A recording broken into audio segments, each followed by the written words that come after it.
Ito guys, here's the skywalk. Punta tayo dito muna sa viewing point. Ito kasi mga ganyan-ganyan. Ito mga kay barbecuehan dito sa Korea. Kailangan times 2. Pagka nga naman ikaw ay gutom na, doon ka pa matatapat sa na-demolish. Hindi siya ganoon naman kadamihan.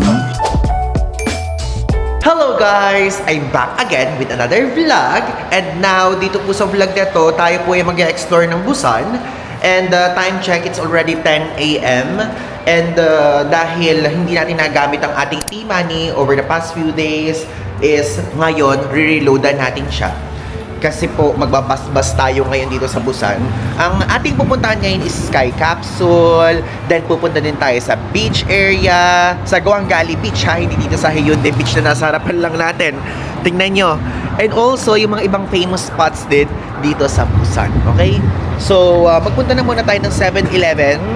Kasi kapitbahay lang naman natin siya. Dito po yung 7-Eleven. And meron din ditong GS25 sa harap. Ayan, magre-reload tayo. Tara, magre-reload tayo. Reload. Hello. Top up? Top up? Okay. Thank you. Wait a minute. 1,000 Korean won. Okay now? Kamsahamnida! Ayan guys. Top up tayo. 10,000 won. So in total, 13,000 na ilang dito. So since nakabook po tayo sa Blue Line na yung Sky Capsule, pero hindi tayo sa Mipo Station eh. So tayo ay magsa-search na punta sa isang station. So ayan guys, pupunta tayo sa Blue Line Park pero sa Cheongsapo Station. 32 minutes yung layo. Let's go! Guys, alam nyo, kahit maaraw dito, hindi ramdam yung init. So temperature check, February 5, 9 degrees Celsius. Maglakad lang tayo papunta sa bus stop. Tatawid tayo guys dito sa kabila. Kasi doon yung bus stop. Sakay tayo sa Hyundai Go 2. Ang haba ng stops oh. Dami, 22 stops. 28 minutes in total yung biyahe. Dito tayo sasakay sa bus stop na to. So, ang pangalan ng bus stop na to guys ay Hyundai Spa. Ito ba? Ito ba yung pangalan? Hyundai Spa Seguri. Kapag ka nandito kayo sa mga bus stations guys, check nyo lang yung ganyan. Yung number ng bus nandito, tapos kung gaano siya katagal bago dumating. So, sa case natin 1 minute na lang iintay natin. And also, ito nga pala yung Busan City Bus Passengers Guideline. So, no bulky belongings. So, kapag malaki na yung maleta, bawal. Ayan yung super bulky. Pero ito pwede. And also, bawal daw yung kape. Pero, kapag kunyari ganito, pwede. I think, yun ang nakalagay. So, basically, don't drink inside. Usually, ganun naman talaga yung common practice natin kapag nasa ibang bansa, di ba? Even sa mga train stations, never natin siya ginawa. Bakit ala pa din? Kapag arriving na yun, nakalagay eh. This is what it looks like, guys. And dun sa side na yun yung hotel natin. Ayun na mismo, yung building na to, hotel natin yan. So, super lapit lang, di ba?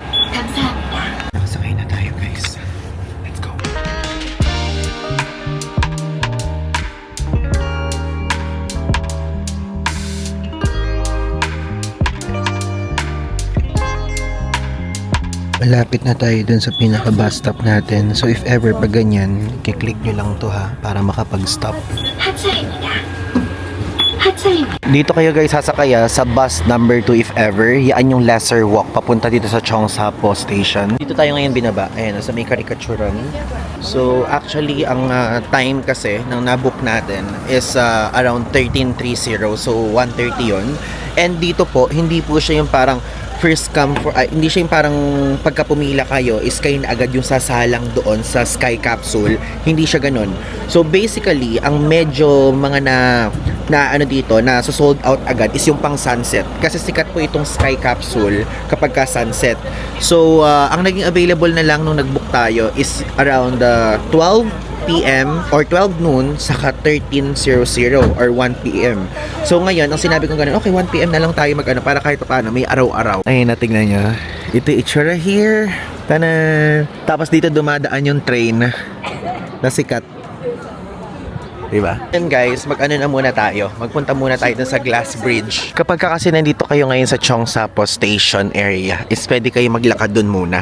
So since medyo maaga-aga pa, is i-maximize natin yung time natin para makabalik tayo dun sa Glass Bridge. Alam nyo, habang naglalakad tayo dito, ang mga naaamoy natin usually, alam nyo yung seafood na parang dried, na parang pinirito, parang pinipritong isda, ganun. Saka kasi dito din po sa Busan, kapag ka nagpunta kayo here, makikita nyo sa mga ganito, puro mga seafood din talaga yung binebenta sa mga paligid, sa mga gilid. Ay, ang cool naman ito, tignan nyo. Cafe White Rock. Ano to? Souvenir shop. Cheongsapo Daritdol Skywalk. So ito siya. Cheongsapo Daritdol Skywalk. Ganyan. Ano ito? Hindi naman natin maintindihan yung mga nakasulat. Pero nagsasabit-sabit sila ng ganito here. Gusto ko yung nangingialam tayo ng mga puno-puno. Puno na lang pinakikialaman pa natin. Ito guys, here's the skywalk. I forgot kung may bayad dito. Kasi before nung nagpunta tayo here, is naka-tour tayo. So basically, kasama siya dun sa binayaran natin sa day trip. Let's check ngayon. Ayun na, watch your steps.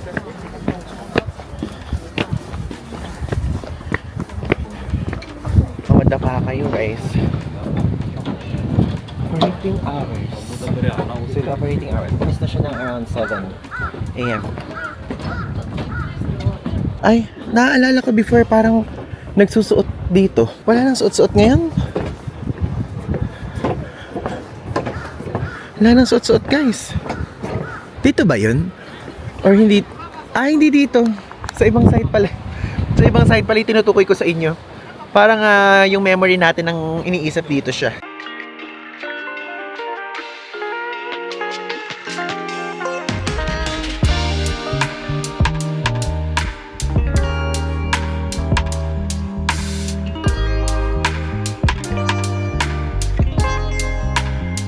Okay, yung medyo hindi tayo natatakot sa tinutuntungan natin sa ibaba. So ganyan, ito itsura. Oh my god, nakakatakot. Dito tayo sa gitna, parang kapag ka nabasag, merong konting sasapo. Feeling. Yan siya. Tapos ito naman itsura dito guys. Para makita nyo mabuti. Yan. Watch your belongings, baka daw kasi mahulog. Oo nga naman. Pag yung phone nyo biglang lumusos dyan, edi wala na. Hindi naman kayo pwedeng bumaba dyan at lumangoy. Madededs kayo. Kailangan natin i-face ang fear natin kahit dito sa bandang kalahati na to, dito tayo sa Lobas Sagin maglakad. Pero alam nyo kasi yung wait, alam nyo kasi yung hindi ko kaya. Alam nyo kasi yung kapag ka guys, alam nyo sa utak nyo na nasa glass kayo nakatungtong. So kahit hindi kayo tumingin na ganyan, parang iisipin pa rin ng utak na kaya manginginig pa din yung ano nyo. May mga tumutunog. May bayad ba to? Wala. Oh, it's good. Walang bayad. Nakakatawa naman. Buti pa dito libre. Sa mga ibang ganituhan, may bayad yung ganyan eh. Ay, ayan na lang ang bayad. Nakakatawa. Uy, yung mga nakikita tayo ng mga mga nakalutang na something. Gusto nyo makita ha? Gusto nyo makita? Sensya na, hindi pwede. Kasi, syempre, hindi nyo makikita dito. Hindi kaya ng quality ng camera. Ay no, ang ganda. Okay. Paano gagawin natin? Gusto ko yung hindi tayo makatawid. Kasi nanginginig yung tuhod natin. Opo. Ito naman kasi Cheongsapo Skywalk na to. Isang challenge na naman. Ang isipin na lang natin is safe to. Hindi tayo mapapano kasi ang tagal na nito. Walang mababasag, di ba? Tapos pagtungtong natin, bigla nag-crack. Ano yun? So, mawak-hawak na lang tayo. Bunyebas. Ay! Hindi ko alam kung ba't ko ito ginagawa. Pinahihirapan ko yung sarili ko, guys. Ay, nakaka-stress. Alam niyo, parang tinutusok yung paa ko. Ganyan yung nararamdaman ko ngayon. Aray. Parang siyang tinutusok. Ay, nakikita ko pa eh. Tara. Ayun, malapit na tayo. Ayun na. Sorry. Finally, dito na ngayon tayo. Konti na lang, malapit na natin maikot. Kakapanood ko ng Final Destination. Iba yung na-imagine ko talaga. Sana kayo din, pag nagpunta dito, mga inig din tuhod nyo. Para quits tayo. Di pwedeng ako lang. Dapat lahat tayo, no? Konti na lang. Maikot na natin siya. Pwede kayo bumaba din dito, if ever you want. Tapos tumambay. Ay, may kuryente. Tapos may tumambay-tambay kayo dito sa baba. Ayun, may mga nakatambay din. We're approaching na guys, the Cheongsapo Station. Diba? Tawid tayo. Para makita natin yung pagtawid dito ng train. Tignan nyo guys, ganyan usually ginagawa ng mga tao. Nagpipicture-picture sila sa gitna. Tingnan nyo mga nakaabang lahat. Ayan guys. Binababa na yung mismo mga bakal-bakal. Dadaan na yung tren.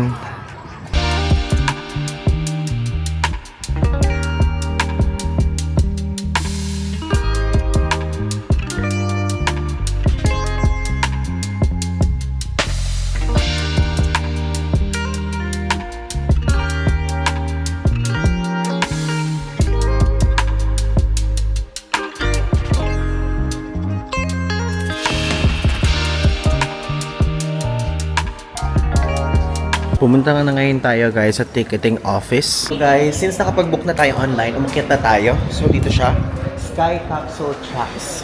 Thank you! Yan. Explain ko sa inyo mamaya kung paano mag-book kasi medyo medyo matrabaho ng slide. Hindi siya yung parang kapag ka nag-book kayo online is kung anong voucher doon, yun na yun. Kailangan pa mag-reserve. Ito. Sky Capsule Check-in. Pakita natin to. This one. Here? 1300? That's right. I'm a solo. Okay. Yeah. You wait to number 3. Wait to number 3. Okay, thank you so much. 1 o'clock from here. Yeah. But solo, right? Solo. Solo. Okay, thank you. 1 o'clock. Thank you. Ayan, so pakita nyo lang yung QR code and together with the time, tapos bibigyan kayo ng ganito. Number 3 tayo. Mayroon ditong Busan Hyundai Photos Signature Self-Photo Studio. Kano siya? 10,000. Do wala naman nakalagay kasi na lugar na para bang magiging special sana, no? Ayan. Ang price is 10,000. Ay, hindi. Ano pala to? Banknote exchange. Saan magbabayad? Tingnan nyo, oh. Meron sila mga ganito. BTS. Diba? May pag ganyan-ganyan sila. Tapos ito, yung sa Squid Game. Yung Dalgona. Beware of damage. So, yung naka-can, 10,000 won. Shelf life, 1 year. So, yung naka-lollipop is 5,000. 5,000 yung ganito. Bumaba na muna tayo guys kasi mag-1 o'clock na hindi pa tayo kumakain. Kumain muna tayo ng 1 o 2 pirasong fish cake. Ay, sarap naman ito. Kasi kailangan nating uminom ng medicine. Yan. Paano kaya ito, no? Naturally brewed soy sauce. Kano kaya siya? Tanong tayo. Hello! Excuse me, how much fish cake? How much? How much? 2,000. 2 pieces. Yeah, thank you. Ayun. Thank you. So guys, meron tayo ditong binili. So, 2 fish cake, 1 water, and also this one na custard. Actually, ang presyo talaga niya is 10,500. Pero din-discount na tayo 500. Ang bait. So, at least makakain na tayo. Let's eat!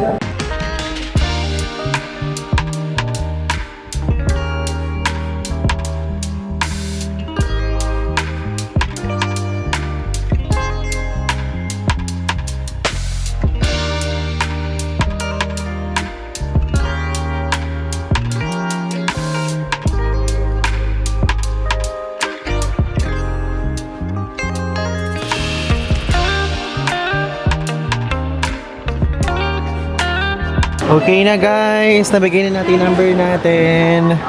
So sasakay na tayo. So solo natin yung mismong capsule dahil binayaran natin good for 2. Kasi ganun dito sa South Korea, may mga activities talaga na good for 2 packs yung babayaran nyo. Dito na, malapit na tayo. Yes guys, thank you. Thank you. Pictures up there. Okay. Thank you so much. Ayan guys. Ito ang ating upuan. Solo natin. Ayan, tignan nyo. Na-solo po natin ang Sky Capsule ngayon. And again, uulitin ko. Kapag ka po kayo ay solo traveler like me, is yung ganito po, ay babayaran nyo good for 2 packs. Pero kung 4 naman kayo, pwede dito. Iba yung prices niya actually kapag ka-4. Ayan guys, dito tayo nag-book sa Klook. So, pinagkumpara ko yung trip.com and also Klook. Mas mura si Klook for this one. So, ang ating binili ay itong Sky Capsule from Cheongsapo to Mipo. So, 1,613. One way lang yan guys ha. So, may kamahalan talaga siya. And, ang pagbili po dito, Ba't may tumutunog? Ah, ganun pala talaga. So, kapag ka bumili po kayo ng ticket sa Klook, isang mangyayari, mayroon itong voucher. Then, kapag ka po yung voucher na yon ay nakuha nyo na, is kailangan nyo i-input yung voucher code na yon sa mismong website ng Blue Line Park. Okay? So, ilalagay ko dito yung i-click nyo. First na i-click nyo sa Blue Line Park na website is make reservation.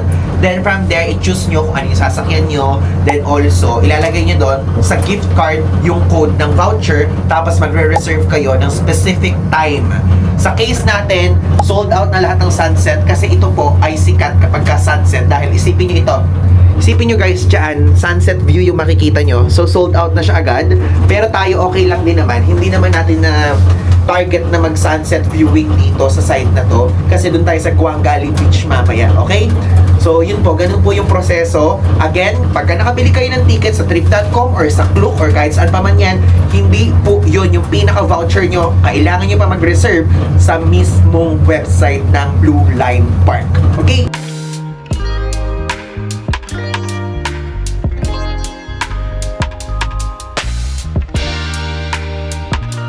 Guys, pwede magpatugtog. Ayan nga, oh.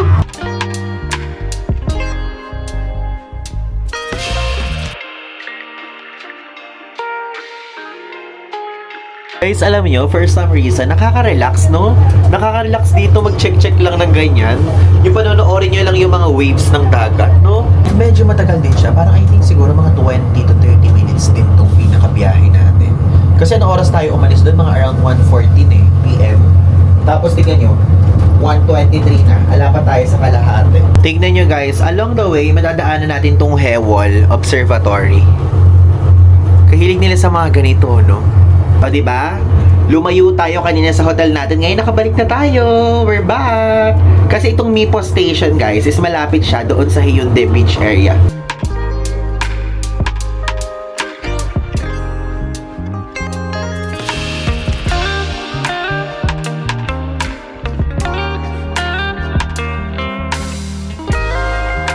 We're here na guys sa Blue Line Park Mipo Station. We're done guys. Exit na.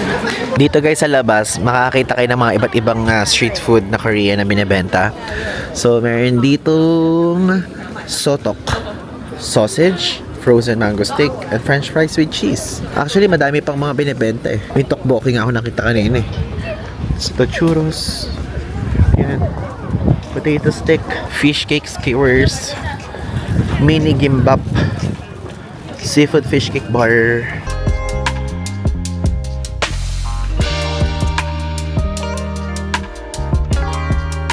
Tignan nyo guys, pag exit dun sa Mipo Station, makikita nyo agad tong Busan Sky Building. Meron dyang observatory deck na bibili lang kayo ng ticket online, and dyan located ang highest Starbucks branch. Pero alam nyo, tulad ng sinasabi ko sa inyo before, sabi ko hindi pa natin natitikman at all ang Compose Coffee. Alam niyo yan. So, sikat yun dito. Isa siyang coffee chain. Pero, hindi kape yung titikman natin. Siyempre, alam niyo naman ang pangmalakasan at walang kasawa ang matcha ang ating bibilhin doon. Kasi hindi naman tayo nagkakape. Sana lang may matcha sila kasi hindi tayo pumapasok sa Compose Coffee eh. Gusto kong i-judge. Gusto ko siyang husgahan, ganun. Para matikman nyo din. Tapos guys, bago tayo umalis is mag-ano tayo, mag-KK barbecue tayo before we exit South Korea, di ba? So, ang tanong, saan dito ang Compose Coffee? Alam niyo guys, medyo warmer na kasi little dito. So, sabi kong ganyan, okay, so since warmer na dito, tingnan nyo, hindi na tayo nagsuot ng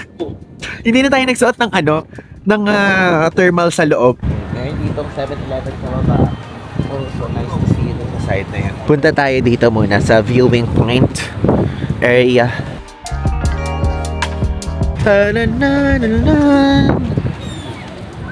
Daming Hello, Ibon. Kalapate. Kalapating mababa ang lipad. May nakalimutan ko, merong si Charo Santos yun eh. Nakalimutan ko guys. Alam nyo to. Meme to sa TikTok. Dana. Conquer. Kalapating mababa ang lipad. Ayun! Nakalimutan ko yung Nakalimutan ko yung linya eh. Ayun, nakita ko na. Lumagpas. Nasa gilid pala siya. Ayun ang Compose Coffee. Let's go muna there. Nyo ako guys, i-judge. Maka-judge nyo ako. Grabe sa Ivan, tuwang-tuwa. Compose Coffee lang. Hindi ko pa kasi nararanasan. Okay. Tara, order tayo. Yeah, hello. Ayan. So guys, take out lang sila. Take out menu in English. Ay, may green tea latte yung kitang-kita agad natin. 3,500 won. So, ito palang presyo dito. Pagka Ice Americanos, 1,800 won. Dalgona latte, ang galing oh. 4,000 won. Sweet potato latte, 3,500. Madami actually. May juice din. 3,800. So, ito tayo. Green tea latte. Pause nyo na lang guys para makita nyo yung menu. Ayan. Pause nyo. One green tea latte please. Iced. Pwede nyo gamitin yung card nyo dito if ever you want. Take away lang siya. Walang upu-upuan tulad sa mga ibang branch. Uy! Si ano? Si V. Tama ano? Si V. Si V yan. Guys. Unang tikim dito. Ayan. Sa mga armies dyan. Ganito angulo. Parang lumalapad yun ng anibig pagka ganito. So, ganyan dapat. Ayan. Para sa inyo to. Para sa inyo. Ang pag-inom na to. So, the moment of truth, guys. Paghuhusga.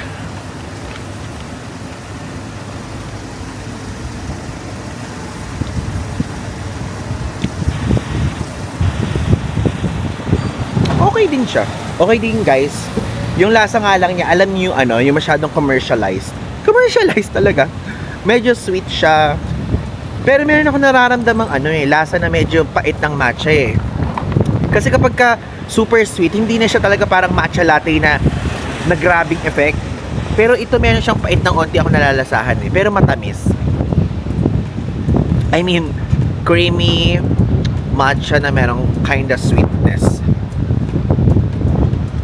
For us kasi, ang matcha talaga is ano eh. Talagang parang okay siya kung balance. Medyo may pait-pait ng slight. Sa Japan nga, medyo rough, diba? Pero, hindi tayo need mag-expect ng ganun. Kasi nasa ano tayo eh. Nasa South Korea tayo, so we need to manage our expectations. Ganun naman yan, every time na pumupunta tayo sa iba't ibang bansa, dapat ina-adjust natin yung mga ano natin, yung mga expectations. Like for example, pupunta ka dito sa bansang to, ganyan dito. Pupunta ka sa Vietnam, kunyari sa Vietnam, mag-sharing ka ng mga table. Pupunta ka sa Hong Kong, ganun din. Pupunta ka sa Japan, mga introvert yung tao doon, so merong mga own cubicle, di ba? Or parang divider. Ganun lang yun. So, i-rate ko siya ng 8.5 out of 10. This one. This Composed Coffee Matcha Latte is... Oh, yun, 8.5.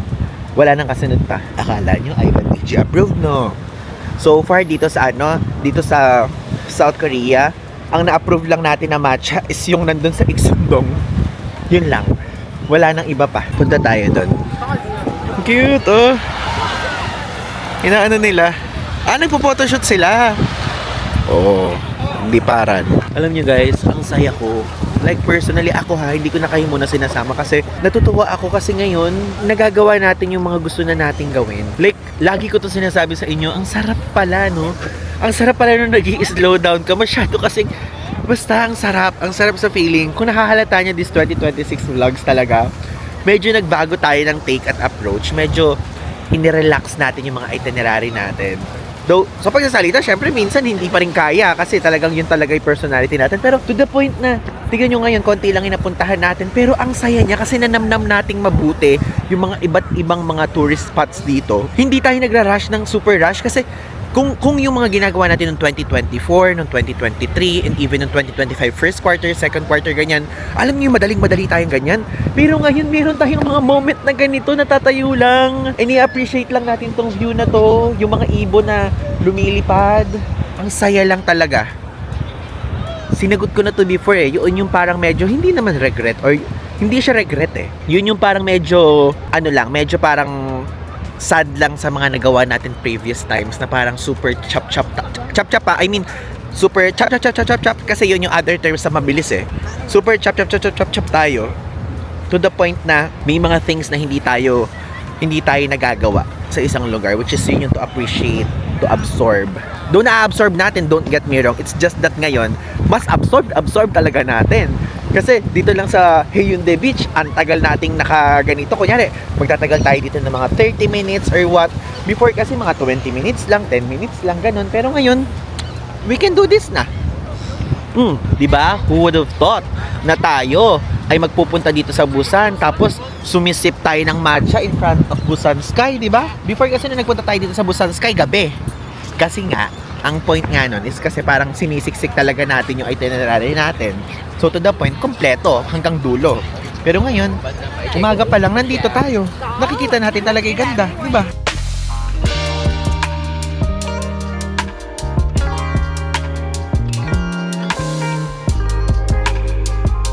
So guys, now aalis na naman tayo. Nag-work lang tayo saglit doon sa ating hotel room.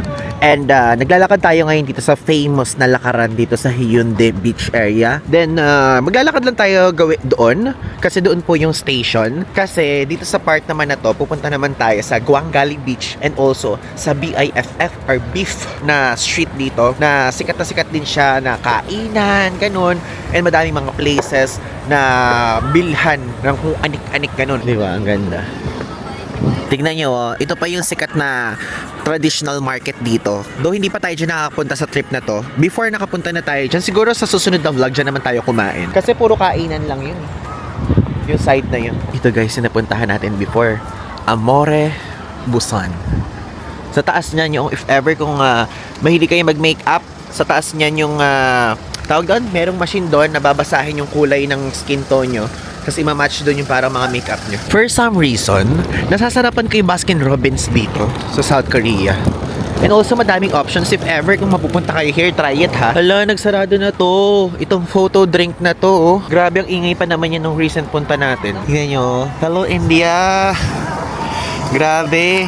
Alam nyo guys, super lungkot ko lately. Ewan ko kung pina-follow nyo ako sa Facebook page or kung saan pa ba mga social media platforms, pero nag-post ako doon. Originally po kasi, dapat sa April, meron tayong 15 days. May 15 days tayo na ini-allot para makapag-travel sa India.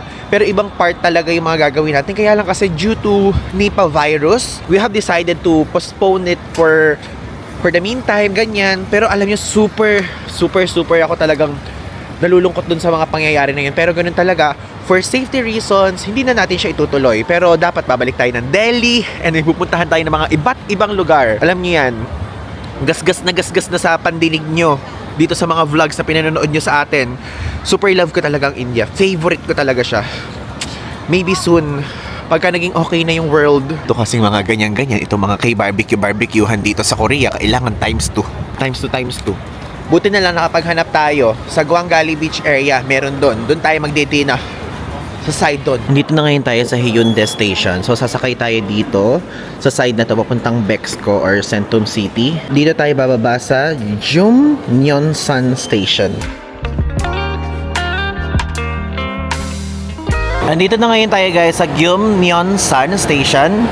So dito po yung station ng Guangali Beach. So dito tayo bababa guys sa exit 1 and 3 kasi for Guangali Beach nakalagay naman yung mga signages here. Nakalabas na tayo ngayon guys sa train station. Then we're walking papunta sa Guangali Beach. Walking distance lang siya ha. Ay, ang cute naman ito.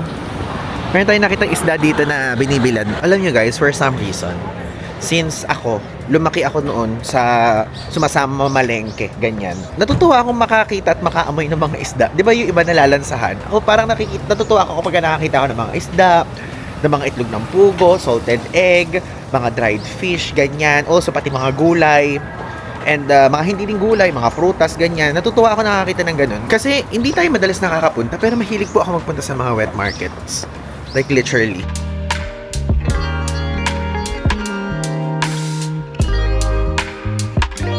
Alam nyo, sikat tong pork and rice soup na to eh. 10,000 won siya oh. Should we order? Pero alam nyo, ang hirap din kasi nung point na kapag kukunti na lang yung days natin dito tapos o-orderin pa natin lahat, kakainin pa natin lahat, super dami. Kaya hindi ko alam kung paano natin siya ngayon i-compress. We're here sa Guangali Beach area. Ayan oh. Ang gandaan ng clear. Kita-kita natin yung mismong bridge from here. Also, alam nyo ba, share ko lang sa inyo na mas busy po yung Guangali Beach kesa sa Hyundai Beach kapag kagabi. Like yung nightlife, ibang level dito kumpara dun sa side dun. Kaya kung if ever kayo yung tao or traveler na into nightlife, mas maganda na dito kayo kumuha ng hotel. Hindi dun sa Hyundai na parang cute-cute lang, relax, eat, pray, love ang approach.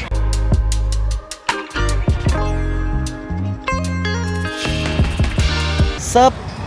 Sabi, what's up daw, what's up? Yung ba ibig sabihin itong sup na to, baka iba. Ano to? Ba't meron ditong pa-boot-boot na ganyan? Ano meron? Ang galing guys, tignan nyo. Meron ditong meet the slow post box nail top. So, magsusulat kayo sa postcard na nandun sa drawer. Tapos i-fold nyo into half. Then yung postcard, ipapadala 1 year later. In the first week of the same month. Nice. Write the correct address and postal code for successful delivery. Okay, sige, magsulat tayo. Ito yung itsura ng postcard guys. So, ayan o. Tapos from, ito. Tapos to, yung address natin sa Nueva Ecija yung padala natin. Diba nakakatuwa? May pag ganito silang tourism something. So maglalagay ako ng mga syempre letter, ganyan. And also, ilalagay ko dito yung mga current standing natin sa mga social media accounts natin para makita natin kung gaano ka daming progress a year after.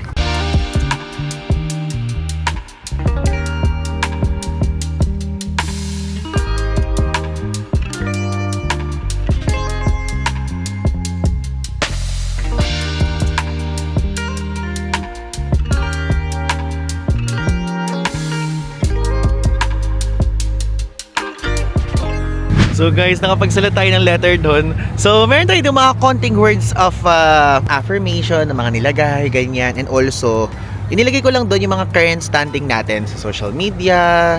Since ito yung ginagawa natin, inilagay ko doon kung ilan na tayo sa Instagram, sa TikTok, sa YouTube, and even sa Facebook. Then, a year later kasi ipapadala siya. Same month ngayon. First week ng same month, so February. First week. So dadating siya sa Nueva Ecija 2027. Tignan natin kung gaano kadami sana yung progress na makukuha natin, di ba? Manifesting a good amount of progress this year until next year and until every year. Wow, tingnan nyo guys, so napakadaming mga hotels na pwede nyong tuluyan dito sa Guangali Beach. It's just that hindi kasi siya yung part talaga ng yung kapag magde-decision tayo, hindi lagi yung Guangali Beach yung nasa una sa mind natin. Mas more tayo, mas ma-Hyundai person tayo. Alam nyo guys, 5 PM na. Pero ganito pa itsura dito. Mga 5:30 PM, magsimula na tayo mag-dinner. Mag-early dinner na tayo. Gusto ko yung naka-boots tayo dito sa ano. Dito sa beach.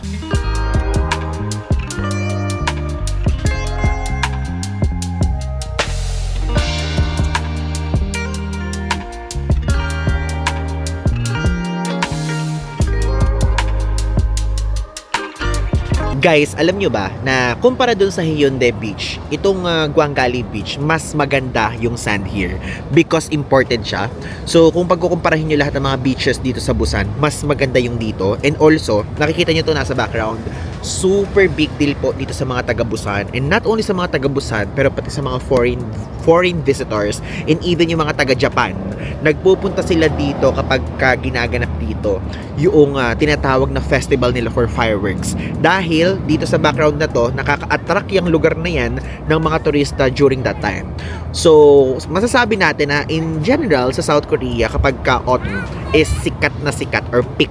Pero dito sa Busan, specifically, merong spike sa kanilang turismo kapag yung mismong festival na yun ay nagaganap. Ilalagay ko dito yung date kasi hindi ko sure kung kailan siya ginaganap.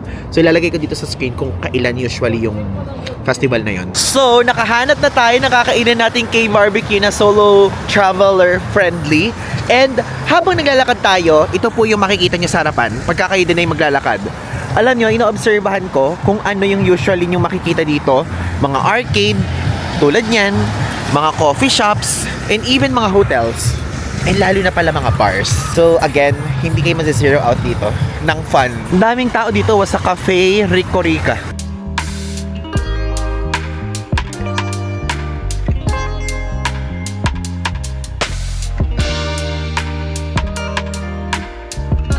Tingnan nyo guys, nandito ngayon tayo sa medyo hindi na ganoon ka-crowded na lugar. Kasi nakita ko lang to sa TikTok eh. Seore Grilled Barbecue. Sana naman tama tayo, no? Tama naman ang in-input natin sa Naver Maps. Ang sinasabi guys sa Naver Maps, ito eh. Ito yun. Parang KTV bar. May kantahan. Hala! Guys! Nandemolish! Look! Bukas na bukas! Ano yung nasunog kaya? Hala. Pagka nga naman ikaw ay gutom na, doon ka pa matatapat sa na-demolish. Grabe! Sarado na guys! Oh, hindi nakalagay doon sa maps. Nasarado. Wala man lang nagsabi sa reviews. So, maghanap tayo ng bagong kakainan. Guys, so naghahanap tayo ngayon sa Naver Maps ng lilipatan nating kainan. Diyos ko, ginabi na tayo. Tignan nyo, papasunset na. And tignan nyo naman ang presyo. 49,000 won naman tong mga ganito. Ang mahal-mahal. Guys, ito, Busan Sik. Medyo may kamurahan siya. Ayun, no? 100 grams, 9,900. So, pwede nating itry. Sige, dito na lang tayo. Maganda yung reviews eh. Ito guys, ang Guangan Mok. Maganda din siya eh. Ang daming tao sa loob, pero ang mahal. Tapos doon naman yung Busan Sik. Ayun ay may ilaw na yun. Magkatabi lang. Guys, wala pa ding tao. Walang kumakain kahit isa. So, saan ba tayo talaga kakain, no? Guys, sige, dito na tayo sa Guangan Mok. Nakita ko kasi set pala yung mahal. Check tayo. Oh, one. Paano ba yan? Paano yan? Ay, paano ba to? Check tayo. So guys, nakaupo na tayo and ayan, binigyan tayo ng menu and alam nyo, ang unang order dapat 3 portions.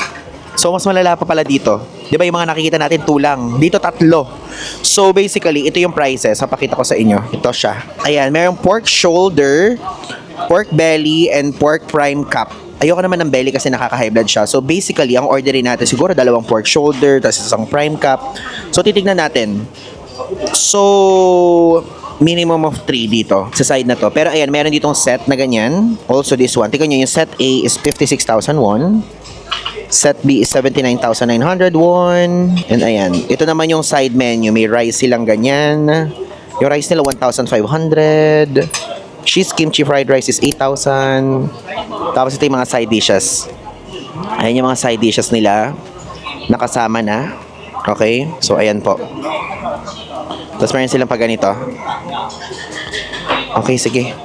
So, let's eat muna tayo ng ng pork shoulder. So, magkano ba yung 14,000? Compute nga natin. 14,001. So, basically, ang pinakamababang magagastos natin dito sa Korean restaurant na to is 1,500 pesos. At least, ganyan yung level. Okay? So, let's order na siguro ng isa munang shoulder tapos isang belly. Let's go. Dito siya. So, makikita dito eh. Ayun yung shoulder. Yung shoulder, guys, hindi siya mataba. Ayun siya. Oh, mapakita ko lang sa inyo. So, i-add natin sa cart. Tapos ito naman yung belly. Medyo mataba yung belly ba? Teka, check natin naman yung isa pa. Meron pang isa eh. Mag-rice tayo kasi gusto ko ng rice. Sige, order tayo ng belly since need talaga siya. Feeling ko shoulder na lang uli mamaya. Tapos order. Ayan. So, tingnan nyo, 29,500 to pa lang. Order.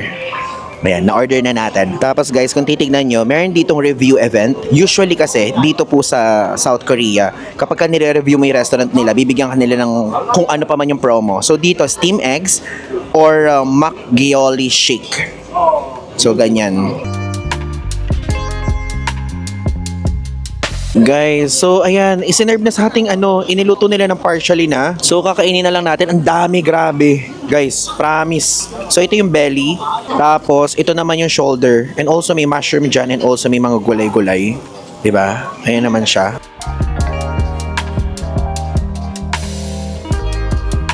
So ayan guys, ini-serve sa atin. Hindi siya ganoon naman kadamihan.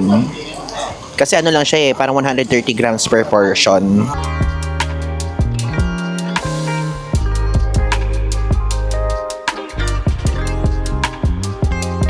So guys, ito daw yung specialty nila, pork shoulder. This one. And like this? Here?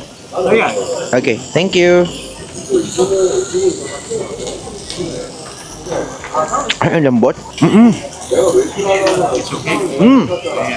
Thank you. Kaya pala ganun yung review din naman dito. Next time, dito si chimichurri. Chimichurri. Korean vegetable. Nice, thank you.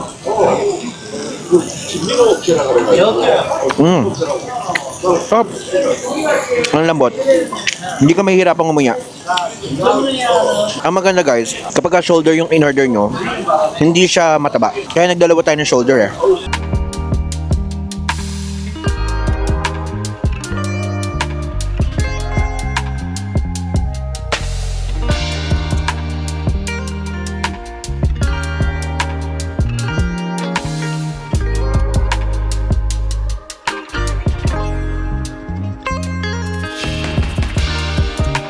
So normally dito sa South Korea is sila yung nagluluto. Tinutulungan nila yung mga customers.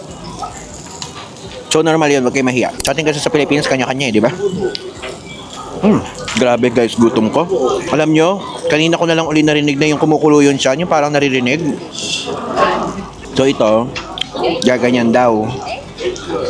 Tapos, gaganon to. I-roll mo. Tapos, ganito. Tapos kakainin. Sarap. Ang sarap ng dahon. Kukuha tayo madami. So guys, tapos na tayong kumain. And grabe, pinipilahan siya. So ang binayaran natin in total is 43,500 won. Medyo may kamahalan. Pero ganun kasi talaga kapag magko-Korean barbecue kayo dito sa South Korea. Ang masasabi ko lang is yung meat niya talagang malambot. Wala kayong yung tipong ngunguyain niyo meron pa sa ipin nyo. Malambot talaga. Guys, andito na ngayon tayo sa train station and sasakay na tayo papunta sa Haeundae. Babalik na tayo doon. So ngayon guys, babalik na tayo kasi dapat, 'di ba, pupunta muna tayo sa isang market pa. Pero sabi ko, tomorrow na lang para makakain din tayo doon kasi busog naman na tayo ngayon. And it's okay na to end our day kasi napakadami ng mga nangyari ngayong araw. Starting from the Sky Capsule and everything, 'di ba? Tanananan. Ayan. Sakay tayo dito sa Gwangan Station, papuntang Suyong.